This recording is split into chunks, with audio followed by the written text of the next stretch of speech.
NFL Week 13 and the fantasy football playoffs are right around the corner, and that means you got to stay up to date with the latest and greatest fantasy football injury news. That calls for another edition of Doc's Fastest 2 Minutes. What's up, guys? SGPN Football Doc here, and doing another quick analysis of the biggest fantasy football injuries. Quick note, it is Wednesday, so take those practice reports with a grain of salt. First up, we got Indianapolis Colts running back Jonathan Taylor.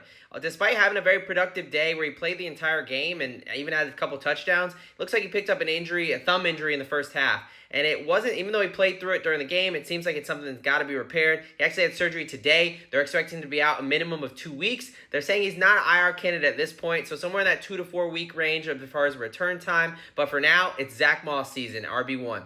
All right, next up, we got Dallas Goedert, tight end for the Philadelphia Eagles. Fractured his forearm back 3 weeks ago against the Cowboys, and it's one of those injuries where bones need time to heal. That's the biggest thing for them. So he did not practice today. He's trying to make it back for this week against San Francisco. That put him about the 4-week mark. That's probably the earliest he could come back. Really just depends on how that's bone healing. They're going to take more imaging, see how it heals in the next couple days. If it's good to go, he'll play. If not, it's not worth the re-injury risk where it could potentially put him out for the season. All right, next up we got Seahawks running back Kenneth Walker. Kenneth Walker still not practicing from that oblique injury he suffered a couple weeks ago, and they listed him at doubtful, and with little to no practice, I'm going to say he's going to be out for tomorrow night. So look for Zach Charbonnet to take the load there.